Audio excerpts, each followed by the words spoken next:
एक बार फिर से आप सब लोगों का स्वागत है मेरे इस चैनल पर। तो आज की वीडियो में हम बात करेंगे एक ऐसी केस स्टडी की जहाँ पे कि मैंने 1300 रुपए का लॉस किया था, क्योंकि ये मेरा एक रॉन्ग स्टॉक सिलेक्शन था। और आपके साथ भी ऐसा होता होगा अगर आप एक्सपीरियंस ट्रेडर हो, बट होता ना फोमो, क्योंकि जब ये मैंने स्टॉक बाय किया था जनवरी में, उस टाइम मार्केट बहुत बेयरिश चल रही थी, समझ नहीं आ रहा था कि स्टॉप लॉस पर स्टॉप लॉस हिट हो रहे थे, कहीं से प्रॉफिट आ नहीं रहा था। तो उस टाइम ना आप ऐसी गलती कर देते हो, मैं तो करता हूँ, अगर आप करते हो तो कमेंट करके जरूर बताना। और यही मैं आपके साथ शेयर करने वाला हूँ अपना एक एनालिसिस कि कैसे मैंने श्री एल नाम के स्टॉक में मैंने एक रॉन्ग स्टॉक सिलेक्शन किया, अपने जो ट्रेडिंग सेटअप है उससे हटके मैं उसके अगेंस्ट गया और मैंने ये शेयर बाय किया। वीडियो स्टार्ट करने से पहले अभी देख लेते हैं कि मार्केट कंडीशन क्या चल रही है। आप डेट देख सकते हो, आज है 14 फरवरी और आज है सैटरडे, मार्केट क्लोज है। बट अगर मैं आपको अपना पोर्टफोलियो दिखाऊं, अपनी होल्डिंग्स दिखाऊं, तो अभी मेरे होल्डिंग्स पे मुझे 32,000 का प्रॉफिट चल रहा है। क्योंकि फ्राइडे को जो मार्केट थी वो अराउंड निफ्टी स्मॉल कैप 1.60% के अराउंड फॉल किया था, उसकी वजह से ये 32,000 मेरा प्रॉफिट रह गया है। अगर मेरी पहली इससे पिछली वीडियो जाके देखोगे आप, तो वहाँ पे अराउंड 50,000 के अराउंड मुझे प्रॉफिट दिखा रहा था। तो अगर मैं होल्डिंग्स की बात करूँ तो होल्डिंग्स पे आप देख सकते हो कि मुझे जो नुकसान हुआ है, जो फ्राइडे के दिन मेरा जो पोर्टफोलियो था वो 12,000 रुपए के नुकसान में आ गया। इस चीज़ से मुझे इसलिए फर्क नहीं पड़ता, क्योंकि देखो भाई, सबका ना सेटअप होता है। अगर आप अपने सेटअप के साथ रहोगे तो ये जो फॉल होते हैं, जो 12,000 15,000, या फिर कल को अगर मार्केट खुलेगा फिर से ओपन हो जाए ऊपर की तरफ, तो हो सकता है ये मेरा 60,000 पहुंच जाए प्रॉफिट एंड लॉस। तो ये चीज़ से ना अब फ़र्क नहीं पड़ता, पहले पड़ता था, बट लॉस लेने की इतनी आदत हो गई है कि अब ना पता लग जाता है कि ठीक है भाई, कोई बात नहीं, आप मैंने ही कुछ गलत एनालिसिस किया था। और बात करूँ मैं अपने ओवरऑल प्रॉफिट एंड लॉस की, जो कि इस करंट ईयर में, तो मैं इसको रिफ्रेश कर देता हूँ एक बार और दोबारा, ठीक है। तो आप देख सकते हो अभी मेरा जो रियलाइज प्रॉफिट एंड लॉस है वो है 84,000, बट अगर टैक्सेस और चार्जेस हटा दूं मैं तो ये बचता है 70,000। और अगर आप ये देखोगे अनरियलाइज प्रॉफिट एंड लॉस, ये मेरी एक लर्निंग है, उसके लिए मैंने एक वीडियो डाल रखी है कि ये अनरियलाइज क्यों है और मैं इसे क्यों बुक नहीं करता हूँ। इसके पीछे एक कहानी है, वो वीडियो आप जाके देख सकते हो। और अब चलते हैं अपने स्टॉक जो हमें इस वीडियो में एनालिसिस करना है, श्री एल। ये मैंने जनवरी 2025 में बाय किया था। अगर आप मेरा जर्नल देखोगे, 28 जनवरी को मैंने बाय किया था। यहाँ पे जो मेरा एवरेज प्राइस था वो था 261। ये मैं आपको अपनी ट्रेड बुक से भी दिखा देता हूँ, अगर आप ट्रेड बुक पे मेरा ध्यान दोगे यहाँ पे, तो ये श्री है, आप देख सकते हो 28 जनवरी, और मैंने यहाँ पे बाय किया था। तो 260 जो मेरा एवरेज प्राइस निकल के आया था वो आया था 261 के अराउंड, ठीक है।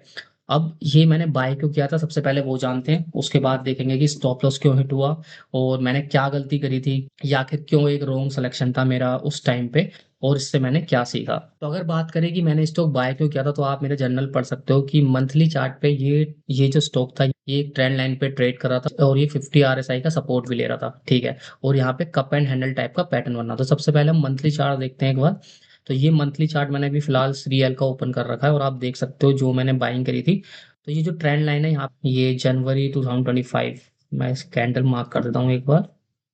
तो ये जो कैंडल है ये है जनवरी 2025, और आप देख सकते हो ट्रेंड लाइन पे आके ये रजिस्ट कर रहा था।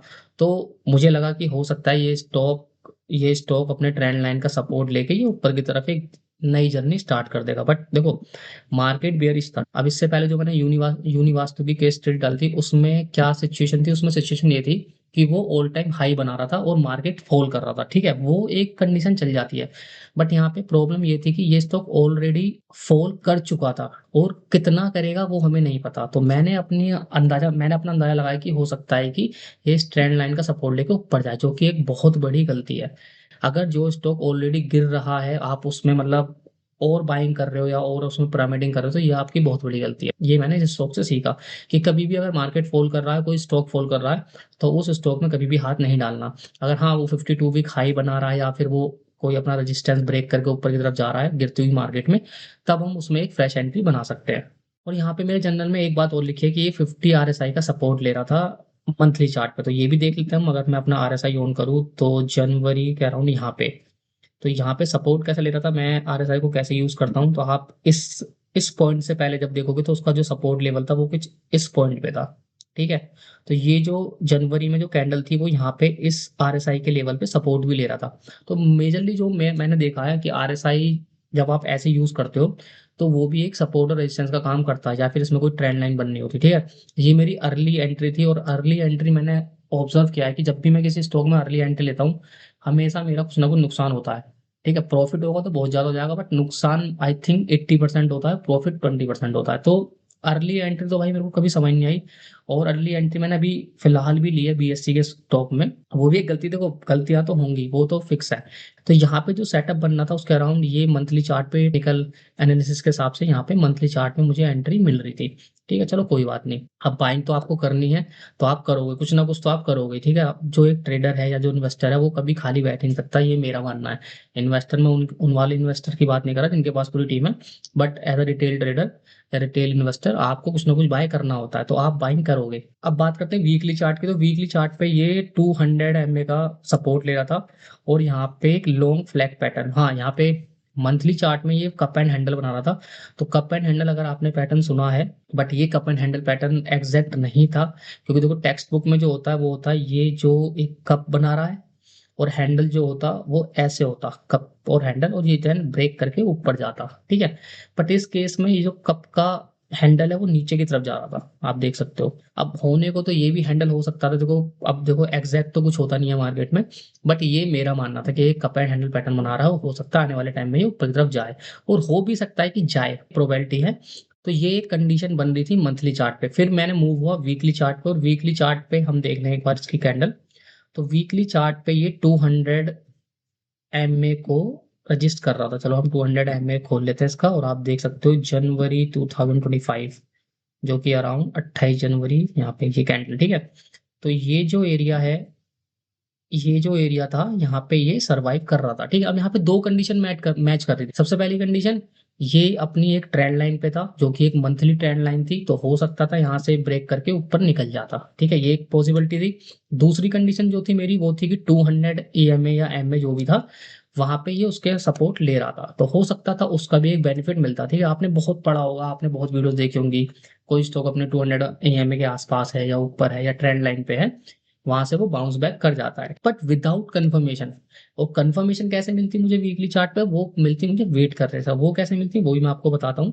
तो अगर मुझे इसमें बाइंग करनी भी होती, देखो कंडीशन मेरी मैच कर रही थी, सेटअप मेरा मैच कर रहा था, बट यहाँ पे कंफर्मेशन नहीं थी मेरे पास कि मैं इसको बाय कब करूँ। मैंने अर्ली बाइंग कर ली, फोमो बाइंग कर ली, कि हो सकता है जब मार्केट कंडीशन सुधरेंगी तो ये ऊपर की तरफ मूव करेगा। तो कंफर्मेशन मिलती मुझे अगर मैं ये ट्रेंड लाइन ड्रॉ करूँ, जो कि एक वैलिड ट्रेंड लाइन नहीं है मेरी नज़रों में, क्योंकि इसका एंगल बहुत ज़्यादा डीप है। बट आप देखोगे मेरे जर्नल में मैंने ये भी लिखा है कि ये एक लॉन्ग फ्लैग पैटर्न बना रहा था। और ये फ्लैग पैटर्न क्या होता है मैं आपको बताता हूँ। फ्लैग पैटर्न की जैसे यहाँ से स्टॉक ने रैली करना स्टार्ट करी, तो ये एक पोल बनाया, और ये जो आप देख रहे हो ये जो इसकी ट्रेंड लाइन नीचे से आएगी, ये एक फ्लैग बनाएगा। ठीक है, ये भी एक फ्लैग पैटर्न होता है जो कि ब्रेक होने के बाद आपको अच्छा खासा रिटर्न देता है। ठीक है, ये सारी टेक्स्ट बुक थ्योरीज है जो हम यूज करते हैं एज अ टेक्निकल एनालिसिस की, यहाँ भी ये स्टॉक यहाँ से आगे जाके मूव करेगा। बट यहाँ पे ऐसा कुछ नहीं हुआ, क्योंकि यहाँ पे अगर आप देखोगे, अगर आपको वीकली चार्ट पे एंट्री लेनी भी थी, तो ये जो लास्ट इसका रेजिस्टेंस है तो इसको ब्रेक करना बहुत जरूरी था, जो कि अभी अराउंड है 278 के लेवल्स पे। और डिस्क्लेमर बोलूंगा, मैं किसी को फोर्स नहीं कर रहा हूँ ये स्टॉक बाय करने के लिए। ये मेरा एक प्रीवियस गलती थी जो मैं आप लोगों के साथ शेयर कर रहा हूँ। ठीक है, जिसमें मेरे को 1300 का लॉस हुआ था। तो यहाँ पे मैं किसी को रिकमेंडेशन नहीं है, बट एक मेरी जर्नी है, मैं कैसे इस स्टॉक में एंट्री करी थी।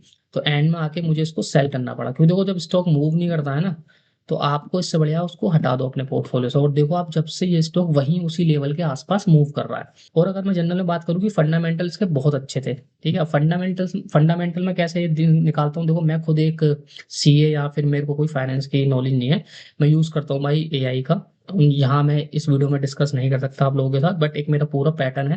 मैं पहले टेक्निकल एनालिसिस करता हूँ, मैं पहले स्टॉक फिल्टर आउट करता हूँ, फिर उसके फंडामेंटल देखता हूँ एआई की हेल्प से, देन मैं उसमें कोई एंट्री बनाता हूँ, फ्रेश एंट्री। तो ये एक मेरा पूरा कंप्लीट प्रोसेस है। इस वीडियो के थ्रू मैं आप लोगों को यही बताना चाह रहा हूँ कि भाई देखो फोमो बाइंग, आपका कोई अगर एग्जैक्ट सेटअप है उस पर बरकरार रहो। ठीक है, अर्ली एंट्री से बचो।